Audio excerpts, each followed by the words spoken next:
Avis vascular centre మన దేశంలోనే the best varicose vein hospital. నమస్కారం గురుగారు. నమస్కారం అమ్మా.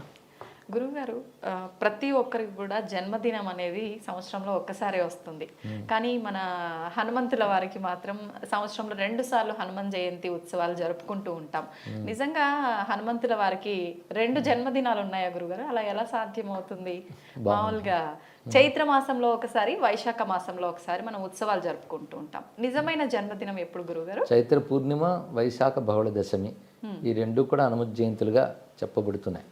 అయితే మార్గశిర మాసంలో కూడా ఒక హనుమదారాధన, హనుమత్ జయంతిని చెప్పబడుతూ ఉన్నాయి. అంటే వీటి భేదాలు ఎలా ఏర్పడ్డాయని ఆలోచిస్తే వాల్మీకి రామాయణంలో మాత్రం హనుమంతుడు ఏ తిథిలో పుట్టాడో చెప్పలేదు. రాముడు ఎప్పుడు పుట్టాడో చెప్పారు, చైత్రశుద్ధ నవమి. అలాగని హనుమంతుడు పుట్టిన తిథి అనేది చెప్పబడలేదు.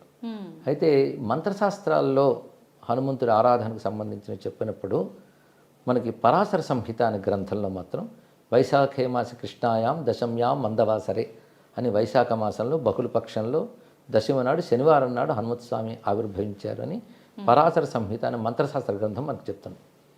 అయితే చైత్ర పూర్ణిమ నాడు పుట్టాడని చాలా చోట్ల వ్యాప్తిగా కనబడుతున్నది. దీనికి మనకు ప్రమాణంగా చైత్ర పూర్ణిమ నాడు హనుమత్ జయంతి ఉత్తరాదిలో బాగా చేస్తారు. మన హైదరాబాద్ నగరాల్లో కూడాను చైత్ర పూర్ణిమ నాడు చేస్తారు. కానీ ఇతర మన తెలుగునాట మాత్రం చైత్ర పూర్ణిమ చేయరు, హనుమత్ జయంతిని దీన్నే చేస్తారు. దీనికి భేదం ఏమిటా అని ఆలోచిస్తే పురాణాల్లో చెప్పిన దాని ప్రకారంగా స్వామి ఆవిర్భావం అనేటువంటిది ఆ ప్రమాణం అక్కడ, ఈ ప్రమాణం ఇక్కడ గోచరిస్తుంది. మంత్రశాస్త్ర ప్రమాణం తీసుకున్నారు ఇక్కడ. చైత్ర పూర్ణిమ అనేది దేని ఆధారంగా తీసుకున్నారు అని ఆలోచిస్తే వాళ్ళ ఉపాసనా శాస్త్రాల ఆధారంగా వాళ్ళు తీసుకున్నారు. ఇందులో ఏది సత్యం అయి ఉంటుంది అంటే ఏదో ఒకటి కదా సత్యం కావాలి అంటే మంత్రమూర్తులు వీళ్ళు. హనుమంతుడు ఒక మంత్రమూర్తి. ఆ మంత్రమూర్తి ఋషులు చేసిన తపస్సుకి సాక్షాత్కరించినప్పుడు వారికి ఆవిర్భావం ఎప్పుడు గోచరించిందో దాని ప్రకారంగా ఆ రోజుని నిర్ణయిస్తారు. అలాగా ఒకరు మార్గశిరం అంటారు, ఒకరు చైత్రం అంటారు. హనుమద్ అవతారాలు చాలా ఉన్నాయి. మనకు తెలిసి అంజనాదేవి పుత్రుడు హనుమంతుడు ఒకటే. కానీ హనుమంతుడు మంత్రమూర్తి. మంత్రమూర్తులు పుట్టేవారు కాదు, ఉన్నవాళ్ళు. వాళ్ళు ఎప్పుడూ ఉంటారు మంత్రమూర్తులు. ఎవరు ఆ మంత్రాన్ని జపిస్తారో వారికి ఆ దైవం సత్యం. ఒక చారిత్రక పాత్రలు కావాలి, మంత్ర దేవతలుగా. ఆ హనుమన్ మంత్రాలు చాలా ఉన్నాయి శాస్త్రాల్లో. అలాంటి హనుమంతుడు సాక్షాత్ రుద్రస్వరూపుడు. లోక కళ్యాణార్థం ఒకానొక ప్రయోజనం కోసమని అంజనాదేవి గర్భంలో ఆయన ఆవిర్భవించారు. అది మాత్రం వైశాఖంలో బహుళ దశమి అని చెప్తున్నారు ప్రసిద్ధిగా. అందుకు అది మనం ప్రమాణంగా తీసుకుంటున్నాం. అయితే కొంతమంది చెప్తారు అది ఎంతవరకు ప్రమాణము, కానీ ఆయన ఉద్భవించింది మాత్రం వైశాఖ బహుళ దశమే. కానీ హనుమత్ స్వామి ఉద్భవించిన తర్వాత సూర్యుడి వైపు వెళతాడు కదా, వెళ్ళినప్పుడు ఇంద్రుడు వజ్రాయుధంతో కొడతాడు. దానితో హనుమంతుడు మూర్ఛితుడై పడిపోతాడు. అంత వజ్రాయుధం కూడా ఆయన ఏం చేయలేకపోయింది. అప్పుడు మూర్ఛితుడై పడిపోగానే వాయుదేవుడు తన పుత్రుడికి ఇలా జరిగిందని చెప్పి స్తంభింపజేస్తాడు వాయుని. అప్పుడు బ్రహ్మదేవుడు వచ్చి హనుమంతుడిని, పసిగా ఉన్న హనుమంతుడిని ఒళ్ళో పెట్టుకుంటాడు. తర్వాత ఆయన చేయి నిమరగానే హనుమంతుడికి మెలకు వస్తుంది. కనుక వైశాఖ బహుళ దశమి నాడు పుట్టిన హనుమత్ స్వామి తిరిగి దెబ్బతిన్నాక బ్రహ్మదేవుడి ఒళ్ళో తిరిగి లేచినది చైత్ర పూర్ణిమ కనుక దాన్ని కూడా లెక్క కట్టి 2 జయంతులు ఆయనకు చేశారు అని కొందరు పెద్దల వివరణ ఇచ్చారు. కనుక 2 రకాల జయంతులు అంటే మొదట పుట్టినది అదే, తర్వాత దెబ్బతిని మళ్ళీ ఆయన రావడం అనే దాన్ని కూడా మరొక ఆవిర్భావం కింద భావన చేశారు. పైగా ఋషులకి సాక్షాత్కరించినటువంటివి కూడా ముహూర్తాల కిందకు వస్తాయి. ఏ ముహూర్తంలో సాక్షాత్కరించాడో దాన్ని వాళ్ళు ప్రధానంగా చెప్తారు. హనుమన్మూర్తులు చాలా చాలా ఉన్నాయి. హనుమన్ మంత్రభేదాలు కూడా చాలా ఉన్నాయి. పంచముఖాంజనేయ మూర్తి ఉంది, అది రామాయణంలో కనబడుతుంది మనకి. అదేవిధంగా ఆపదుద్ధార హనుమన్ మంత్రుడు మరో మంత్రం ఉంది. విశేషంగా హనుమన్ మంత్రాలు చాలా చాలా గోచరిస్తాయి. తులసీదాసుల వారు హనుమదుపాసకుడు. ఆయన అలాంటి హనుమన్ మూర్తిని చూశాడు ఆయన ప్రత్యక్షంగా. అందుకే హనుమాన్ చాలీసా మొదలైనవన్నీ ఆయన రాశారు కదా. కనుకనే కథలో పాత్రగా ఉన్న హనుమంతుడు, మంత్రశాస్త్రాలు హనుమంతుడు, ఈ రెండింటికి మనకి తేడా ఎందుకు కనిపిస్తుందంటే కథలో పాత్ర వచ్చినప్పుడు హ్యూమన్ లిమిటేషన్స్, ఒక మానవుడిగా ఉన్నప్పుడు ఎలా ఉంటారో అలా ప్రవర్తించాడు ఆయన. మంత్రదేవతలు వాళ్ళకి ఆ పరిమితులు ఉండవు, వాళ్ళ స్వరూపంతో సంచరిస్తుంటారు. అయితే ఒక మంత్రదేవతే ఆవిర్భవిస్తుంది. అవతారం అనేది దేన్ని అనాలంటే ఒక మంత్రాది దేవత, ఎప్పుడూ ఉండే మంత్రాది దేవత లోక కళ్యాణం కోసం రూపం స్వీకరించినప్పుడు అవతారం ఉంటారు. మనకు రాముడు అంతే, ఆయన సాక్షాత్ నారాయణుడు. రామతారక మంత్రం వేదాల్లో ఉంది. ఆ తారక మంత్ర దేవతే దశరథ పుత్రుడిగా ఆవిర్భవించాడు. మనకి రామకథ ఆయన మానవుడికి వచ్చిన కానీ మనందరికీ తెలిసింది. హనుమంతుడు కూడా అంజనాదేవికి పుత్రుడిగా కలిగాడు ఆయన. అంతకుముందు ఆయన మంత్రదేవతే, ఎప్పుడూ ఉండేవాడే. అయితే మంత్రదేవత అవతరిస్తే గొప్పతనం ఎలా ఉంటుందంటే, మామూలు మాల్లాగే తిరుగుతున్నట్టు కనబడతారు కానీ ఆ మంత్రశక్తి వాళ్ళు చేసే పనుల్లో కనబడుతుంటుంది. అంటే హనుమంతుడు ఉన్నాడు అంటే పంచముఖాంజనేయుడు అంటాం. 5 ముఖాలు అంటే ఒకటి వానర ముఖం, ఒకటి సింహముఖం, మూడవది గరుడ ముఖం, వరాహ ముఖం, హయగ్రీవ ముఖం. 5 వదనాలు. 5 వదనాలతో భూమి మీద ఆయన తిరగలేదు, ఆయన వానర వదనంతోనే తిరిగాడు. మరి పంచముఖాంజనేయుడు ఎందుకంటే పంచముఖాంజనేయ మంత్రం ఉంది. ఆ మంత్ర దేవత మాత్రం 5 ముఖాలకు ఉంటుంది. ఆయన హనుమంతుడిగా వచ్చినప్పుడు మామూలు వానర వదనంతోనే ఉన్నాడు. కానీ ఆయన చేసిన పనుల్లో 5 దేవతా లక్షణాలు కనబడతాయి. అంటే వానరుడు పుట్టుకతోనే వానరుడు. ఇక నరసింహ స్వరూపం అంటే రాక్షస సంహారం చేసినప్పుడు నరసింహుడిలాగా విజృంభించాడు. గరుత్మంతుడి స్వరూపం అంటే ఆయన వేగంలో ఎగిరేటప్పుడు గరుత్మంతుడు కూడా ఎందుకు పనికిరాడన్నారు. అందుకు గరుత్మంతుడి స్వభావం కూడా ఆయన చూపించాడు. అలాగే వరాహస్వామి స్వభావం కూడా చూపించాడు. వరాహస్వామి సముద్రంలో మునిగిపోయిన భూమిని ఉద్ధరించాడు. అలాగే హనుమత్స్వామి శోక సముద్రంలో సీతమ్మను ఉద్ధరించాడు. ఉద్ధరించడమే వరాహతత్వం. అది ఆయన పనులు అది చూపించాడు. హయగ్రీవ స్వామి అంటే సర్వవేదముల యొక్క మూర్తి, ఆయన జ్ఞానం. హనుమంతుడు కూడా అంత గొప్ప జ్ఞాని. అందుకే అక్కడ హయగ్రీవ లక్షణం చూపించాడు. అంటే ఒక మంత్రదేవత అవతరించినప్పుడు ఆ మంత్ర లక్షణాలు చూపిస్తాడు అనమాట. అలా హనుమంతుడు అంటేనే ఆపదుద్ధారకుడు, ఆపదల నుంచి ఉద్ధరిస్తాడు, కార్యసిద్ధి ప్రదాత. ఇలాగ హనుమంతుడి మంత్ర విశేషాలు సుమారు ఒక 27 మంత్ర విశేషాలు ఉన్నాయి. 27 మంత్రమూర్తులు సుందరకాండలో మనకు గోచరిస్తారు. ఆయన చేసిన పనుల్లో కనబడతారు. కానీ మంత్రదేవతలు అవతరించినప్పుడు మంత్ర లక్షణం వాళ్ళ చేతల్లో చూపిస్తారు. అందుకే మనం చేతలు వింటూ ఉన్నా చదువుతూ ఉన్నా ఆ మంత్రశక్తి మనకు వస్తుంది. అందుకే హనుమత్ కథ, రామకథ కేవలం ఒక ఉత్తమ పురుషుల కథ మాత్రమే కాదు, అది మనం పారాయణం చేయడం వల్ల మహిమను చూస్తున్నాం. మహిమ మంత్రం వల్ల వస్తుంది. అంటే ఆ మంత్రము అవతరించి చేసే పని వల్ల అది మనం చదువుతూ ఉండడం వల్ల మంత్రశక్తి ప్రభావం మనపై చూపించి మహిమ కనబడుతుంది. హనుమత్ స్వామి యొక్క జయంతి విషయంలో ఇటువంటి 2 భేదాభిప్రాయాలు ఉన్నాయి. అయితే ఈ మీమాంసల కంటే ఎవరు ఏది ప్రమాణంగా ఆ జయంతిని చేసినప్పటికీ వారికి ఆ ఫలితం లభిస్తుంది కనుక 2 చేసుకోవచ్చు కూడా, తప్పేం లేదు. అయితే పరాశర సంహిత మంత్రశాస్త్ర ప్రకారం మాత్రం వైశాఖ బహుళ దశమని స్వీకరిస్తాం. అంటే ఈరోజు మనం మాట్లాడుకుంటున్న ఇది దాని గురించే, అందుకే వైశాఖ బహుళ దశం మనం స్వీకరించామన్నమాట. అయితే హనుమత్ స్వామిని ఉపాసించడం, ఆయన నామాన్ని స్మరించడం, ఆయన కీర్తిని మనం స్తుతించడం, ఇవన్నీ ఒకవైపు అయితే హనుమంతుని వ్యక్తిత్వాన్ని పరిశీలించడం చాలా అవసరం. హనుమంతుడి వ్యక్తిత్వాన్ని మనం పరిశీలించినట్లయితే అది నేటి యువతకి చాలా ముఖ్యమైన అంశం. స్వామి వివేకానంద ఒక మాట అంటాడు అప్పట్లోనే, భారతీయ యువత హనుమంతుడిని ఆదర్శంగా తీసుకోవాలి అని. ఎందుకంటే ఒక పర్సనాలిటీ ఎలా ఉండాలి అనేది హనుమంతుడిలో చూడాలి. ముఖ్యంగా శారీరకంగా గొప్ప బలవంతుడు, అది కావాలి కదా. ఫస్ట్ ఫిజికల్ ఫిట్నెస్ చాలా ముఖ్యం, అది మన ఆదర్శంగా తీసుకోవాలి.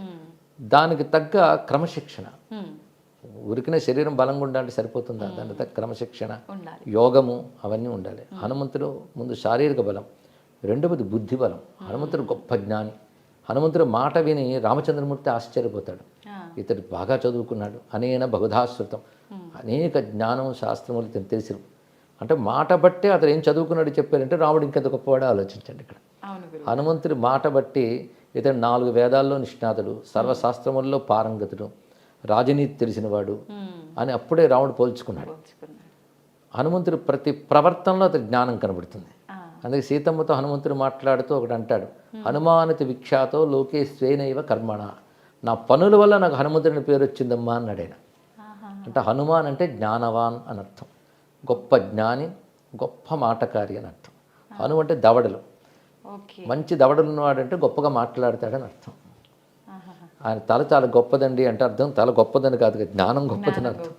అలాగే అవయవాన్ని పేర్కొన్నారంటే అవయవానికి సంబంధించిన శక్తిని పేర్కొన్నారు. హనువులు అంటే దవడలు, దవడల నుంచి వాక్ వస్తుంది. అందుకే వేదమంత్రాల్లో కూడా వాక్కు గురించి చెప్తూ అధరాహను పూర్వ రూపం, ఉత్తరాహను ఉత్తర రూపం, వాక్ సంధానం జిహ్వా సంధి అనే మంత్రం వస్తుంది. ఉపనిషత్తుల్లోనే వస్తుంది. ఇక్కడ అంటే అరణి అని ఉంటుంది, మథనం చేస్తారు యజ్ఞాగ్ని, కిందన ఒక చెక్క పెడతారు, పైన ఒక చెక్క పెడతారు, మథనం చేస్తే అగ్ని వస్తుంది. అలాగే కింద దవడ పై దవడ మధ్యలో 4 అనుసంధానం, దాని నుంచి పుట్టిన అగ్ని వాక్కు అని చెప్పారు. కానీ హనువుల నుంచి పుట్టే వాక్కుని హనుమాన్ అన్నారు. హనుమ అంటే దవడల. అందుకే వాక్ ఆయన దగ్గర ఉన్న గొప్ప విషయం. వాల్మీకి కూడా హనుమంతుడి గురించి చెప్పాడు, వాక్యకోవిద అన్నాడు. గొప్ప మాట్లాడతారు, అంటే గొప్పగా మాట్లాడంటే అర్థం మాట్లాడగలిగితే జ్ఞానం ఆయన దగ్గర ఉందని అర్థం. ఉంది. కనుక వాక్ అంటే జ్ఞానం వ్యక్తీకరింపబడితే వాక్ అవుతుంది. హనుమాన్ అంటే జ్ఞానవాన్ అని అర్థం. ఓకే. కానీ హనుమ అంటే జ్ఞానస్వరూపుడు. ఈ రహస్యం తులసీదాస్కు తెలుసు కనుకనే జయ హనుమాన్ జ్ఞానగుణ సాగర్ అన్నాడు. కానీ హనుమంతుడి దగ్గర ఉండేది రెండవది జ్ఞానం, శారీరక బలంతో పాటు. అది మూడవది ఏమిటి అంటే జ్ఞానాన్ని వినియోగించే పద్ధతి. జ్ఞానం ఊరికి తెలుసుకుంటే ఏం లాభం, అది వినియోగింపబడాలి. అంటే ప్రవర్తనలో కనబడుతుంది, ఎక్కడెక్కడ ఎలా ప్రవర్తించాడు, కార్యాన్ని ఎంత సానుకూలపరుస్తాడు, ఇవన్నీ కూడా చూపిస్తాడు. అది మూడవది. ఇక నాలుగవది ఉపకార బుద్ధి. హనుమంతుడు ఏది తన కోసం చేసుకోలేదు. రాముడిని ఆశ్రయించిన వాళ్ళందరూ వాళ్ళ ప్రయోజనాలు రాముడి నుంచి పొందారు, కానీ హనుమంతుడు ఏది ఎవరిని అడగలేదు, పొందలేదు, తాను అందరికి ఇచ్చాడు. అదే మెచ్చుకున్నాడు వివేకానంద. మనలో అటువంటి ఉపకార బుద్ధి, త్యాగబుద్ధి ఉండాలి. లోకక్షేమం కోసం పనిచేశాడు ఆయన. రామకార్యం అంటే లోకక్షేమమే. పైగా ఇన్ని ఉంటూ కూడా అహంకారం ఎక్కడ లేదు హనుమంతుడి దగ్గర. దాన్ని రామదాసుడిని అత్యంత వినయంగా ప్రకటించుకున్నాడు. అన్ని గొప్ప లక్షణాలు. అలాంటి లక్షణాలు 8 తీసుకుని హనుమంతుడు 8 లక్షణాలు చెప్పారు మన వాళ్ళు. బుద్ధిర్బలం, యశోధైర్యం, నిర్భయత్వం, అరోగత, అజాడ్యం, వాక్పటుత్వంచ హనుమత్ స్మరణాత్ భవేత్ అన్నారు ఇక్కడ. హనుమంతుడి దగ్గర ఇప్పుడు యువత నేర్చుకోవాల్సిన ధైర్యంగా ఉండడం, ఎప్పుడు కూడా బేలతనం రాకూడదు, దిగులు పడకూడదు, పైగా క్రమశిక్షణ కలిగి ఉండాలి. క్యారెక్టర్ హనుమంతుడి దగ్గర ఉన్నది అటువంటి గొప్ప క్యారెక్టర్ హనుమంతుడిది. బ్రహ్మచారి అని అంటారు. దీనితో ఆంజనేయ స్వామి వారు ఎటువంటి నిగ్రహ సంపన్నుడు, విద్యావంతుడు, ఇలాంటి మనం వింటూ ఉన్న చదువుతూ ఉన్న మనలో క్యారెక్టర్స్ తప్పకుండా డెవలప్ అవుతాయి. ఎందుకంటే రోల్ మోడల్స్ అంటారు వీటిని. నేను చాలా కాలం ప్రవచనాలు మాట చెప్పేవాడిని. మీరు he man, spider man, bat man, ఆ మ్యాను, ఈ మ్యాన్ అంటారు, హనుమాన్ను పట్టుకోండి అంటూ ఉంటాను ఇక్కడ. ఆయన మన ఆదర్శంగా తీసుకుంటే కేవలం మిరాకిల్స్ చేయడం మాత్రమే కాకుండా ఇంతవాడు అంత అయిపోవడం, ఎగరడం, చిన్నప్పటి నుంచి ఉత్సాహం కలిగిస్తాయి మనకు కూడా. ఇవి అతిమానుష ప్రవర్తనలు అంటారు. సహజంగా మంత్రదేవత కనుక అది చూపించవచ్చు, అవి మనం చేయలేం, దండం పెడతాం. కానీ ఆయన యొక్క సద్గుణాలు మనం చేయగలం. అప్పుడు నిజమైన హనుమదారాధన అవుతుంది. కానీ హనుమత్ జయంతి అనే పేరుతో మనం హనుమత్ స్వామిని ఆరాధించాలి. ఆయన నామమే మంత్రం, అందులో సందేహం లేదు. అదేవిధంగా హనుమంతుని యొక్క చరిత్రను మనం పరిశీలించాలి, ఆ గుణగణాలను ఆదర్శంగా తీసుకోవాలి. కానీ హనుమంతుడు ఒక ఆదర్శమూర్తి, ఆరాధ్య స్ఫూర్తి. ఈ విధంగా మన హనుమంతుని గ్రహించాలమ్మ. ఇది జయంతి నాడు స్మరించుకుంటున్నాం. ప్రత్యేకించి ఆయనలో ఉన్న సద్గుణాలన్నీ పిల్లలకి రావాలి అని అంటే వాళ్ళు ఎటువంటి కార్యక్రమాలు చేయాల్సి ఉంటుంది గురుగారు? ప్రధానంగా మన రామాయణంలో సుందరకాండలో హనుమంతుడి యొక్క గుణగణాలు ఎన్నో చెప్పారమ్మా. అవి ముందు మనం తెలుసుకొని పిల్లలకి తెలియజేయాలి. తెలియజేసి పైగా హనుమంతుడు అంటే పిల్లలకు కూడా చాలా ఆసక్తి. అవును గురుగారు. అసలు భారతదేశంలో ఉన్న ఆలయాలు స్టాటిస్టిక్స్ తీస్తే ఎక్కువ గుడులు ఉన్న దేవుడు అంటే హనుమంతుడు. ఆయన తర్వాత గణపతిని చెప్పారు, కానీ హనుమంతుడే ప్రధానం మన దేశంలో. అది విశేషం. ముఖ్యంగా ఛత్రపతి శివాజీని తీర్చిదిద్దిన సమర్థ రామదాసు హనుమద్ ఉపాసన చేత ఆయన సిద్ధపురుషుడయ్యి ఛత్రపతి శివాజీని తీర్చిదిద్దాడు. ఆయన ఈ దేశం ఆసేతు సీతాచలం పర్యటించి కొన్ని వందల హనుమదాలయాలు నిర్మాణం చేశారు. అవి ఇప్పుడు ప్రసిద్ధి చెంది ఉన్నాయి. ఆయన మహారాఠాకి చెందినటువంటి వారు, కానీ దేశమంతా కూడా పాద సంచారం చేసి ఈ దేశం బాగుండాలంటే మళ్ళీ హనుమత్ స్ఫూర్తి రావాలనే ఉద్దేశంతో ఆయన హనుమదాలయాలు చాలా పెట్టారు. అది కూడా మనకు పెద్ద కారణమైంది. రెండవది అంటే తులసీదాస్, అక్బర్ కాలం నాటివాడు తులసీదాస్. అంటే తులసీదాస్ తర్వాతే సమర్థ రామదాస్ గారు, కానీ తులసీదాస్ స్ఫూర్తి ఆయనకున్నది. తులసీదాస్ అయితే హనుమంతుని సాక్షాత్కారం పొందినవాడు. దాని చోటు కాశీలో నేటికి సంకటమోచన హనుమాన్ మందిరం ప్రసిద్ధి. ఆయనకి హనుమంతుడు కనబట్టే చోటు అది. ఆయన హనుమాన్ చాలీసా ప్రసిద్ధి లోకంలో తులసీదాస్ గారు రచించిందిగా. ఇంకా సంకటమోచన హనుమాన్ స్తోత్రం, హనుమాన్ బహు చాలా రచాడు. ఇవన్నీ ఆయన అనుభవాలు, హనుమంతుడి ద్వారా ఆయన పొందిన అనుభవాలన్నీ కూడా. ఆ కాలంలో మరింత వ్యాప్తి చెందింది హనుమదారాధన. పైగా కలువు కపిహీన శాస్త్రం చెప్తుంది, కలియుగంలో మనల్ని అనుగ్రహించేటువంటి గొప్ప దైవం హనుమంతు స్వామి అంటారు. పైగా హనుమంతుడు నేటికి ప్రత్యక్ష దైవం. నేటిగా హనుమంతుడు ఉన్నాడనే మనకి పురాణాలన్నీ చెప్తున్నాయి. హిమాలయాల్లో బదరికాశ్రమ ప్రాంతాల వద్ద గంధమాదన పర్వతం హనుమంతుని యొక్క చోటు. త్రేతాయుగంలో అక్కడ రాముడు అవతారం చాలించిన తర్వాత హనుమంతుడు అక్కడే ఉన్నాడు. మళ్ళీ భారతంలో ద్వాపర యుగంలో అక్కడ మన భీమసేనుడు చూశాడు ఆంజనేయ స్వామి వారిని. ఇప్పటికీ హనుమంతుడు గంధమాదన పర్వతంలోనే ఉన్నారు. ఆయన యోగ స్వరూపం గనక మామూలు నేత్రాలకు గోచరించారు, సిద్ధ భూముల్లో దర్శనమిస్తాడు తప్పకుండా. పైగా హనుమంతుడు సాక్షాత్ రుద్రస్వరూపుడు కనుక ఈశ్వర లక్షణాలు అనుకున్నాయి కాబట్టి మనం ఎక్కడ స్మరించినా ఆయన అనుగ్రహిస్తాడు. అంతేకాదు రామచంద్రమూర్తి అవతారం చాలించేటప్పుడు తనతో మసలిన వాళ్ళందరికీ కూడా ఆయన ఉత్తమ గతులు ఇచ్చాడు, సరియు నదిలోకి ప్రవేశింపజేసి. హనుమంతుడిని మాత్రం రానివ్వలే, ఎందుకంటే నువ్వు చిరంజీవి అయ్యా, ఉండాలి ఇంకా నువ్వు అన్నాడు. అది నీకున్నటువంటి వరం, అది నువ్వు చిరంజీవి, నువ్వు ఉండాలి అంటే హనుమంతుడు మాట అంటాడు, ఎంతకాలం నీ కథ భూమి మీద ఉంటుందో అంతవరకు నేను కూడా ఉంటానని చెప్పాడు. రామకథ ఇంకా ఉంది కనుక హనుమంతుడు ఇంకా ఉన్నాడు. అందుకే మన ప్రసిద్ధిగా ఎత్ర ఎత్ర రఘునాథ కీర్తనం తత్ర తత్ర కృతమస్తకాంజలి ఉంది. ఎక్కడెక్కడ రామకథ చెప్పబడుతుందో అక్కడ హనుమంతుడు ఉంటాడు ఏదో రూపంలో అని మన వాళ్ళ నమ్మకం, కొందరికి అనుభవం. అందుకే హనుమంతుడు నేటికి ఒక రూపంతో ఉన్నాడు, అనేక రూపాలతో గోచరిస్తుంటాడు కనుక ఆయన ప్రత్యక్ష దైవం అని అంటారు. ఈ యుగంలో తొందరగా అనుగ్రహించగలిగే శక్తి హనుమద్ ఆరాధనలో మనకు కనబడుతుంటుందమ్మా. అందుకే హనుమత్ జయంతికి అంత ప్రాధాన్యం. దేశమంతా చేస్తారు, సింధూర పూతలు, తమ్ములపుటాకు పూజలు, ఇవన్నీ కూడా పూజా విధానాల్లో హనుమంతుడికి ప్రీతిపాత్రమైనవని మంత్రశాస్త్రం మనకు చెప్తోంది.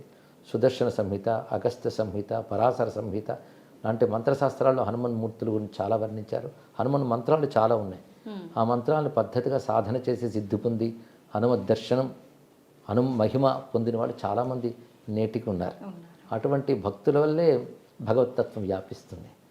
అలాగే వ్యాపించింది కనుక ఇప్పుడు దేశమంతా ఈ జయంతులు, ఉత్సవాలు చక్కగా చేసుకుంటున్నారు. అయితే గురువుగారు, మామూలుగా మనము ఏది తీసుకున్నా ప్రతి ఒక్క భగవంతుని కూడా ప్రసాదంగా పెడుతుంటాం. కానీ హనుమంతుల వారిని చూసుకుంటే వడలు ప్రసాదంగా నివేదన చేయకుండా మాల రూపంలో వేస్తూ ఉంటారు. ఎందుకని గురువుగారు? అంటే భగవంతుడు ఒక్కటైనా అనేక దేవతా రూపాలతో ఉంటారు. ఒక్కొక్క దేవతకు ఒక్కొక్క ప్రత్యేకత ఉంటుందమ్మా. వాళ్ళకి నివేదించే పదార్థాలు, వాటికి విశేషాలు ఉంటుంటాయి. ఉదాహరణకి గణపతికి ఉండ్రాళ్ళు, సూర్యనారాయణకి పాయసం, ఇలా చెప్తారు. హనుమంతుడికి ఈ వడలు, అరటిపళ్ళు ఇవి చాలా ప్రసిద్ధి. ఇది మాలగా వేసి అలంకారంగా కూడా వేయడం ఏంటంటే మాల అనంతత్వానికి సంకేతం. అందుకు అది మాలగా సమర్పించుతూ అని మనం పరిమితంగా ఇచ్చినా అపరిమితంగా భావించాలనే ఉద్దేశంతో ఈ మాలా సమర్పణ కూడా చేస్తారు. ఓకే. అయితే గురువుగారు, ఇప్పుడు హనుమంతుల వారిది హనుమాన్ చాలీసా అయితే ఏంటి, చరిత్ర కూడా మీరు చదవమని చెప్పారు. ఇవి చదవాలి అని అంటే ప్రత్యేకమైన రోజు లేదంటే నియమాలు ఏమైనా పాటించాల్సి ఉంటుందా? మామూలుగా చరిత్ర చదువుకోవడం ఏ రోజైనా చదువుకోవచ్చమ్మా, వారిని నిరంతరం భావించవచ్చు. అయితే హనుమంతుడు మరొక విశేషం ఏంటంటే గ్రహబాధలు పోగొట్టే దేవతల్లో హనుమంతుడు, గణపతి ఇద్దరిని ప్రధానంగా చెప్పుకోవాలి. అందులో శనిగ్రహం, ఈ శని సంబంధించిన బాధలు ఉంటూ ఉంటాయి కదా, ఏలినాటి శని, అర్ధాష్టమ శని, ఇలాంటివి ఉన్నటువంటి వారిని నిగ్రహించాలంటే హనుమదారాధన చాలా విశేషంగా పనిచేస్తుంది అని పెద్దలు చెప్తూ ఉంటారు. దానికి కొన్ని కథలు కూడా చెప్తారు. శనిని నిగ్రహించడం హనుమంతుడి గొప్పతనం ఏమిటనేది. పైగా ఆయన పుట్టింది శనివారం. అందుకే శనివారం ఈ శని సంబంధమైన దోషాలు ఏమైనా జాతకాలను ఉంటే హనుమదారాధన చేసి, ఉదాహరణకు హనుమాన్ చాలీసా పారాయణ చేసుకోవడం, సింధూరం పెట్టుకోవడం, ఇలాంటి చేసినట్లయితే తప్పకుండా ఆ శనిగ్రహ జనితమైన దోషాలు తొలగుతాయని పెద్దలు చెప్తారు. ఎందరికి అనుభవం కూడా. మంగళవారం, శనివారం ఆయనకి ప్రధానంగా ప్రీతిపాత్రంగా చెప్తారు. ఓకే. ఎక్కువగా అంటే ప్రతి ఒక్క దైవానికి కూడా ఒకటే రోజు ఏదో ఒకటి పర్టికులర్ వారం అనేది ఉంటుంది కదా గురుగారు, ఎందుకని హనుమంతుల వారికి 2 వారాలు, మంగళవారం, శనివారం? సాధారణంగా ఆయన శనివారమే జన్మించాడు కనుక శనివారమే ప్రధానం. కానీ కుజగ్రహ దోషాలు పోగొట్టడంలో కూడా ఆయన గొప్పవాడు కనుక అది మంగళవార ఆరాధన చెప్తున్నారు. ఓకే. గురుగారు, చాలా మంది హనుమంతుల వారిని పూజించాలి అని అంటే మీరు చెప్పినట్టుగా ఇట్లాంటి శని బాధలు ఇలాంటివి ఉన్న వాళ్ళు హనుమంతుల వారి చుట్టూ ప్రదక్షిణలు చేస్తే బాగుంటుంది, మనం అనుకున్న కోరికలు తీరుతాయి, ఇలాంటి దోషాలు పోతాయి అంటుంటారు. నిజంగా అది నిజమే అంటారా? చాలా మందికి అనుభవం అమ్మ, అందుకే అవి తీసిపారేయడానికి లేదు, చేసిన వాళ్ళకి లభిస్తున్నాయి. నా కోరిక ఏంటంటే అక్కడితో ఆగిపోకూడదు. ఎందుకంటే ప్రతివాడికి గ్రహబాధలు ఉంటాయి, తొలగాలి, ఆనందంగా ఉండాలనుకుంటారు, చెయ్యొచ్చు. కానీ దానికంటే ముందు వ్యక్తిత్వం బాగు చేసుకోవాలి, క్యారెక్టర్ బాగు చేసుకోవాలి, ఉత్తమ వ్యక్తులుగా తయారవ్వాలి. ఆ కోణంలో హనుమంతుడిని ఆరాధించాలి. కేవలం మహిమల కోణంతోనే కాకుండా హనుమంతుడి వ్యక్తిత్వాన్ని చూసి అంత గొప్పవాళ్ళం మనము కావాలని, ఎప్పుడైనా ఒక మనకి ఐడియల్గా ఒక వ్యక్తిని కానీ ఆరాధిస్తుంటే మనకు ఆ లక్షణాలు వస్తూ ఉంటాయి. అందుకే హనుమద్ ఆరాధన వల్ల మనం ఇలాంటి సత్స్వభావాలు, మంచి గుణాలు అలవరుచుకుంటే అది నిజమైన హనుమద్ భక్తి అనిపించుకుంటుందమ్మా. అది రావాలి. అది రావాలని మనం హనుమంతుని ప్రార్థిద్దాం. అవును గురుగారు, తప్పకుండా. గురుగారు, హనుమాన్ జయంతి అనగానే ఎక్కువగా ఆలయాల్లోనే మనకు జరుపుతుంటారు. ఇంట్లో చేసుకోవాలి అనుకునే వాళ్ళు సింపుల్గా ఎలా చేసుకోవచ్చు? హనుమంతుడి చిత్రపటం పెట్టుకుని మనం షోడశోపచార పత్రాలు ఎక్కడైనా దొరుకుతాయి. ఏవి దొరకకపోతే హనుమాన్ నామాలు చాలు. శ్రీ ఆంజనేయాయ నమః, హనుమతయ్య నమః, మారుతయ్య నమః అంటే ఆయన నామాలతోనే తమలపటాకులు పూజ చేసుకోవడం, సింధూర పూజ చేసుకోవడం, ధూపం దీపం ఈ పళ్ళు ఏవో నైవేద్యం పెట్టుకు చేసుకుని సరిపోతుంది. ఆలయాల్లో ప్రతిష్ఠ చేస్తారు కనుక శక్తి ఎక్కువ కేంద్రీకృతం అవుతుంది కనుక ఆలయాలకు వెళ్ళడం కూడా మంచిదే. ఇంట్లోనూ చేసుకోవాలి, ఆలయాలకి వెళ్ళాలి. గురుగారు, లాస్ట్లో ఇంకొక చిన్న సందేహం. హనుమంతుని వారి ఎదురుగా నించొని నమస్కారం చేసుకోకూడదు, ఆయన్ని తాకకూడదు అంటుంటారు. ఇదంతా నిజమే అంటారా? అవేమీ లేవమ్మా. ఏమీ లేవు. తాకడం అంటే ఆలయాల్లో గర్భగుడిలో పెట్టినప్పుడు ఆ మంత్ర నియమాలు ఉంటాయి కనుక మనం దూరం నుంచి నమస్కారం చేసుకుంటాం. ఏ దేవతకి ఎదురుగా ఉండి నమస్కరించకుండా పక్కకి పెట్టడం వినయంతో కూడినటువంటి అంశం అమ్మా. నమస్తే అండి. నమస్కారం మా విజిత. హనుమాన్ జయంతి మామూలుగా జయంతి అంటే పుట్టినరోజు. పుట్టినరోజు ఎవరికైనా ఒకటే ఉంటుంది, కానీ హనుమంతుడి విషయానికి వచ్చేసరికి 2 సార్లు ఆయన జయంతి వేడుకల్ని మనం అందరం కూడా జరుపుకుంటూ ఉంటాము. అసలు ఎందుకని జరుపుకుంటాము అంటే, ఇప్పుడు ఈ చైత్ర మాసంలో ఒకసారి, వైశాఖ మాసంలోనూ ఏమో ఇంకొకసారి జరుపుకుంటూ ఉంటాం. నాకు కరెక్ట్గా గుర్తులేదు, కానీ 2 సార్లు అయితే జరుపుకోవడం వాస్తవము. చాలా చక్కగా వేడుకలు జరుపుకుంటాము, ర్యాలీలు తీస్తూ ఉంటాము, చాలా బాగా అంటే ఘనంగా జరుపుకుంటూ ఉంటారు. ఎందుకని 2 సార్లు ఈయన జననానికి సంబంధించిన వేడుకను జరుపుకుంటూ ఉంటాము? ఏ దేవుడికైనా సరే ఒకటే బర్త్డే, రాముడైనా కృష్ణుడైనా. హనుమాన్ మాత్రం 2 సార్లు. ఎందువల్లంటే ఈ యొక్క కేసరి అంజనాదేవి దంపతులకి ఆయన ఎప్పుడు పుట్టాడంటే చైత్ర మాసంలో శుక్ల పక్ష పౌర్ణమి రోజున పుట్టాడు. పుట్టిన తర్వాత ఏం చేశాడు ఆయన? రుద్రస్వరూపం కాబట్టి ఆ సూర్యుడిని ఎర్రగా పండులాగా యాపిల్ పండు అనుకొని ఆకాశం పైకి వెళ్ళిపోతాడు రాహువుని తరుముకుంటూ. అప్పుడు ఏం జరుగుతుంది? అమ్మో ఇది ఏదో ప్రమాదం వస్తుంది, సూర్యుడిని మింగేస్తే అని చెప్పి అప్పుడు ఇంద్రుడు ఆయన్ని వజ్రాయుధంతో కొడతారు. హనుమంతు చిన్న పిల్లాడు అప్పుడే. అప్పుడు ఆయన పడిపోయి మరణించడం వల్ల అప్పుడు వాయుదేవుడు ఏం చేస్తాడంటే, నా బిడ్డనే నువ్వు ఇచ్చేస్తావని వాయువు మొత్తం స్తంభించేస్తాడు. సకల జీవరాశులు పిట్టల్లాగా రాలిపోయారు. అప్పుడు సాక్షాత్తు బ్రహ్మదేవుడే ఇంటర్వ్యూన్ అయ్యి కలగజేసుకొని మళ్ళీ ఆయన పునర్జీవితుడిని చేస్తాడు. అది వైశాఖ శుక్ల చతుర్దశి రోజు. అందువలన ఆ రోజున బర్త్డే మళ్ళీ పునర్జీవితుడయ్యాడు. అందువలన హనుమాన్కి 2 రోజులు జన్మ ఉంటుందన్నమాట. అలాగే అప్పుడు సకల దేవతలందరూ వచ్చి ఒక్కొక్క వరం ఇచ్చేస్తారు ఈయనకి. ఇక అప్పుడు ఎందుకంటే పెనాల్టీ కిందనమాట. అప్పటి నుంచి ఆంజనేయ స్వామి వారు రుద్రస్వరూపంగా ఆయన తన యొక్క శక్తుల్ని చిన్నప్పుడే మళ్ళీ అదే సూర్యుడి దగ్గరే విద్యాభ్యాసం చేసుకుంటూ తన శక్తులను తాను జాగృతం చేసుకున్నాడు. అలాగే ఈ యొక్క హనుమత్ జయంతినే మళ్ళీ మనం ఏమంటామంటే, ఈ చైత్ర శుక్ల పౌర్ణమి రోజునే హనుమత్ విజయోత్సవం అని అంటాం. విజయోత్సవం అంటే అదే రోజున మనకి శ్రీరామచంద్ర ప్రభువు ఏం చేశాడు? రావణాసురుని చంపేసి అయోధ్య వచ్చేసారు. పట్టాభిషేకం అయిపోయింది. విభీషణుడిని లంకకు రాజుని చేసేసారు. మళ్ళీ పట్టాభిషేకం అయిన తర్వాత సెలబ్రేటింగ్ ద ఫంక్షన్ అనమాట, సెలబ్రేటింగ్ ద విక్టరీ. అప్పుడు అందరికీ పిలుస్తారు, అందరికీ కానుకలు ఇస్తారు. ఆంజనేయ స్వామికి వారికి ఏమిస్తారంటే ఒక ముత్యాల దండనిస్తారు. ముత్యాల దండనిస్తే ఎవరిస్తారు? సీతాదేవి ఇస్తుంది. సీతాదేవి ఇస్తే ఆంజనేయ స్వామి ఏం చేస్తాడు? ఒక్కొక్క ముత్యము ఇలా తీసి తెంపుతున్నాడు. ఆ దండ నుంచి ఇట్లాగా చూసి పడేస్తున్నాడు. ఇట్లా ప్రతి చేస్తే సీతాదేవి ఇన్సల్ట్ అవుతుంది. ఏంటి, నేను ఇచ్చిన దండని మెడలో వేసుకోకుండా ఇలా పడేస్తున్నాడు, కోతి చేష్టలు చేస్తున్నాడు, తన వానర బుద్ధులు మానుకోలేదు అని అనుకుంటుంది. అందుకనే రాముడిని అడుగుతుంది.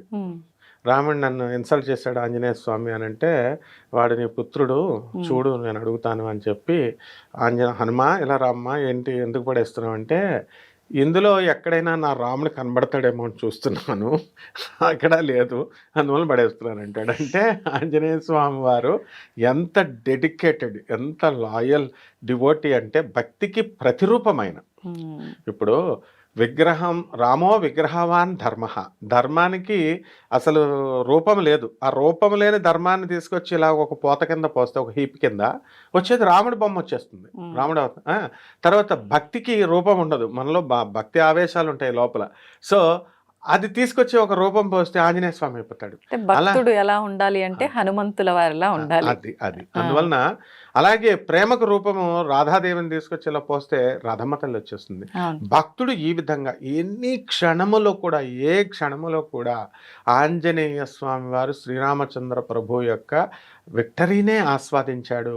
ఆయన లాస్ట్కి అవతార ప్రయోజనం అయిపోయిన తర్వాత, రావణాసురుని చంపిన తర్వాత యమధర్మరాజు మెసేజ్ పంపడానికి వస్తాడు ఒక మనిషి రూపంలో. బ్రహ్మదేవుడు పంపిస్తాడు, యముడు వచ్చాడు. వచ్చిన తర్వాత ద్వారపాలకుడిగా ఆంజనేయ స్వామి ఉన్నాడు. ఉన్నప్పుడు ఈయన ఏం చేస్తాడు, రాముల వారికి దూర్వాసుడు ఏం చెప్తాడంటే, స్వామి నీతో రాజకార్యం మాట్లాడాలా అంటే, బయట వాళ్ళు ఎవరు ఉండకూడదంటే, హనుమాన్ ఆవాడే చెప్పు అంటాడు. నో, ఇది బ్రహ్మరహస్యం, ఆయన కూడా ఉండకూడదు అంటారు. చూసా, ఆయన కూడా ఉండకూడదు ఆంజనేయ స్వామి, ఎవరి వ్యక్తిగత జీవితం వాళ్ళదే. సో బ్రహ్మదేవుడు ఆయన నేను బయటకు వెళ్ళిపోతానని చెప్తే, అప్పుడు యమధర్మరాజు ఏమంటాడంటే, ఒకవేళ పొరపాటున కనుక మేమిద్దరం డిస్కస్ చేసేటప్పుడు ఎవరు వచ్చినా సరే శిరచ్ఛేదమే ఇవ్వాలి రామా అంటాడు. ఒప్పుకుంటాడు రాముడు. అక్కడ బయటకు వెళ్ళి పాపం డోర్ దగ్గర ఆంజనేయ స్వామి వారు కాపలా కాస్తున్నారు. కాపలా కాస్తుంటే ఈ లోపల దూర్వాస మహాముని వస్తాడు. అర్జెంటుగా రామదర్శనం కావాలి అంటాడు. అక్కడేదో వాళ్ళ అంతర్గికంగా ఇంటర్నల్ మీటింగ్ జరుగుతుంది, నువ్వు వెళ్ళకూడదంటే, నువ్వు కనుక నన్ను వెళ్ళనివ్వకపోతే హనుమ ఈ అయోధ్యుడిని రాముడిని కూడా శపించి పడేస్తానంటాడు ఆయన.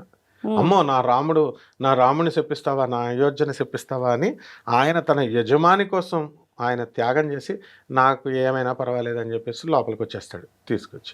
చెప్తే దూర్వాసుడు ఏం చెప్తాడు, ఈయన అతిక్రమించాడు కాబట్టి ఈయనకి శిరచ్ఛేదం చేసే అంటాడు.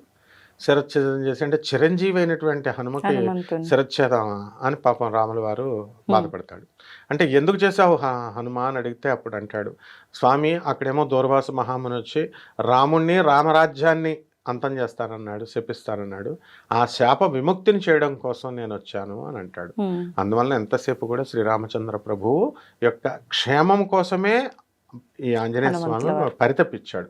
అందువలన ఈ విజయోత్సవం రోజున లేదా ఈ యొక్క హనుమత్ జయంతి రోజున మనం ఎలా జరుపుకోవాలంటే, ఉదయమే తెల్లవారుజామున నిద్ర లేవడము, అందరూ కాలకృత్యాలన్నీ నెరవేర్చుకున్న తర్వాత శుభ్రవస్త్రాలు ధరించి, మరి ఒక కలశం పైన ఒక గుడ్డ వేసి, ఒక టేబుల్ వేసి, ఆ పీట వేసి, దానిపైన గుడ్డ పెట్టి ఒక ముగ్గు వేసి, ఒక కలశాన్ని తీసుకొని అందులో ఆంజనేయ స్వామి వారిని ఆవాహనం చేయాలి. మనోజవం మారుతుల్య వేగం జితేంద్రియం బుద్ధిమతాం వరిష్టం వాతాత్మజం వానరయూధ ముఖ్యం శ్రీరామదూతం శరణం ప్రపద్యే అని చెప్పేసి ఆంజనేయ స్వామి వారిని అందులో ఆవాహనం చేసి, షోడశోపచార పూజలు, అష్టోత్తర నామాలతో ఉపచారాలతో పూజ చేసి, హారతిచ్చి, నైవేద్యం అప్పాల దండని కానీ, అప్పాలను కానీ, వడలు, అలాగే ఈ యొక్క తమలపాకుల దండలు. ఆంజనేయ స్వామి వారు చిరంజీవిగా ఉన్నారని తెలుసు. అయితే ఎక్కడున్నారు అంటే హిమాలయ పర్వతాల్లో కదలి వనములో ఉంటారు. ఆయన ఆంజనేయ స్వామికి అరటిపళ్ళు అంటే చాలా ఇష్టం. అందువలన అరటిపళ్ళను నివేదనగా పెట్టి స్వామివారికి తమలపాకుల దండ వేసి శ్రీరామ నామ జపం చేసి, ఆ ఆకులపైన శ్రీరామ అని రాసి, వీళ్ళు కనుక రామనామ జపం చేసుకుంటే వీళ్ళందరి యొక్క కష్టాలన్నీ కూడా పోగొడతానని ఆయన చెప్పాడు. ఏమని చెప్పాడు, బుద్ధిర్బలం యశోధైర్యం అజాఢ్యం వాక్పటుత్వం చ హనుమత్ స్మరణాత్ భవేత్. ఆంజనేయ స్వామి వారిని స్మరించినంత మాత్రానే మనకి ఏమవుతుంది, బుద్ధి బలం వచ్చేస్తుంది. తర్వాత జాడ్యం పోతుంది, నెగ్లిజెన్స్, ఆ బద్ధకం పోయి అజాడ్యం మంచిగా, బుద్ధిర్బలం యశస్సు, మన కీర్తి ప్రతిష్టలు మనకు వస్తాయి, ధైర్యం వస్తుంది. ఇప్పుడున్నటువంటి నేను ఆంజనేయ ఉపాసకుడి అని పెట్టుకుంటారు, ఏదైనా తాటకి చెప్పులు టిప్ అని అంటే భయపడతారు వీళ్ళు. అట్లా ఉండకూడదు. మనము ఆంజనేయ స్వామి వారిని మనం ఉపాసన చేస్తున్నామంటే స్వామి వారికి ఉన్నంత ధైర్యం మనకు వచ్చేస్తుంది. అలాగే ఆ స్వామివారికి ఉన్న బుద్ధి బలము ఇవన్నీ కూడా వచ్చేస్తాయి. వచ్చేసి ఏమవుతుంది, ఆటోమేటిక్గా మొత్తము ఆ యొక్క హనుమత్ రూపము సారూప్యం వచ్చేస్తుంది. ఇప్పుడు నేను చిన్న ఎగ్జాంపుల్ చెప్తాను. ఇప్పుడు అదర్ దాన్ విజిత ఎవరైనా ఇంటర్వ్యూ చేశారనుకోండి, the interview will be in some other mode. And Vijitha చేసినప్పుడు డెఫినెట్లీ ఆ యొక్క డిగ్నిఫైడ్గా ఉండడము, కొన్ని ప్రమాణాలు ఉంటాయి. ఒక ప్రొఫెసర్గా నేను గుర్తిస్తాను ఒక స్టూడెంట్ని, మనం ఇలా ఉంటారు ఇంటెలిజెంట్ స్టూడెంట్ అని. అలా ఆంజనేయ స్వామి వారంటే ఎవరు? Is trained under lord Rama and సాక్షాత్ రుద్రుడు. వాళ్ళిద్దరే శివుడు, తర్వాత నారాయణుడు. అందువలన ఆంజనేయ స్వామి వారిలాగా నేర్చుకోవాలి. ఆయన విచిత్రం ఏమిటంటే అయోధ్యలో రాముల వారి దగ్గర ఉన్నప్పటికీ కూడా ఆయన ఏ రోజున కూడా రాముడు ముఖం చూడలేదు. ఆయన ఓన్లీ రాముడు పాదాలే చూసేవాడు. దీనికి కూడా చిన్న ఎగ్జాంపుల్, ఒకసారి అర్జునుడికి అనుమానం వస్తుంది, ఏంటి ఆంజనేయ స్వామి ఇంత ఇదా అంటే, రా అని చెప్పి ఒక భోజనం జరుగుతుందని చెప్పేసి కృష్ణార్జునులు ఇద్దరు పక్కన కూర్చొని ఉండగా ఆంజనేయ స్వామి వారిని పిలిపిస్తే ఆంజనేయ స్వామి వారు వస్తారు. వీళ్ళు ఏం చేస్తారు, మామూలుగా రూపం మార్చేసుకుంటాడు, అర్జునుడిని మార్పిచ్చేస్తాడు, కృష్ణుడు మార్చేసుకుంటే హనుమ వచ్చి ఆ పాదాలను చూసి రామా అని పట్టేసుకుంటాడు. అంటే ఎలా గుర్తుపట్టేశాడు అని అర్జునుడు ఆశ్చర్యపోతాడు. సో అర్జునుడు మహాభక్తుడే, శ్రీకృష్ణుడి యొక్క సగం శరీరం అయినప్పటికీ కూడా రుద్రుడు ఆంజనేయ స్వామికి ఉన్న వినయము, విధేయత, ఆ యొక్క భక్తి, ఆ డెడికేషన్, ఆ లాయల్టీ ఎవ్రీవేర్. అందువల్లనే హనుమత్ జయంతి ప్రతి ఒక్కళ్ళు చిన్నపిల్లలందరూ చేసుకోవాలి. ఎవరైతే పిల్లలు చదువు రావడం లేదని బాధపడేటటువంటి వాళ్ళంతా కూడా అక్కడికి ఇక్కడికి వెళ్ళి నాలుగు తీసి బీజాలు రాసుకోవడం ఇలాంటివి కాకుండా ఈ యొక్క సుందరాకాండ పారాయణ, హనుమత్ చాలీసా ఇలాంటివన్నీ కూడా చేస్తే బ్రహ్మాండమైన సామే బసత జిహ్వాగ్రే బ్రహ్మరూప సరస్వతి తిష్టంతు జిహ్వ మీద వచ్చి కూర్చుంటుంది. అంటే వాళ్ళలో ఉండే పిరికితనము, ఆ భయము అన్ని పోయి బుద్ధి బలం పెరిగి చాలా చక్కగా ముందుకెళ్తారంటారు. అవునమ్మా. అంతేగా చిన్నపిల్లలకు నరదృష్టి ఉంటుంది, భూత ప్రేత పిశాచ ఈ యొక్క శాకిని డాకిని దృష్టి ఖండాలన్నీ కూడా, ఆ దోషాలన్నీ కూడా. అంతేకాదు అల్పాయుష్, ఇలాంటి బాల అరిష్టాలు ఉంటాయి. ఇవన్నీ తాళ్ళు కట్టించుకుంటూ ఉంటారు. ఆంజనేయ స్వామి వారి తాళ్ళని ఇవన్నీ ఏం అవసరం లేకుండా ఆంజనేయ స్వామి వారు పూజ చేసుకుని ఆయన బొట్టు పెట్టుకుంటే ₹1 ఖర్చు లేకుండా వీళ్ళందరూ కూడా బుద్ధిమంతులు అవుతారు, ఆయుష్మంతులు అవుతారు. ధన్యవాదాలండి. ధన్యవాదాలు.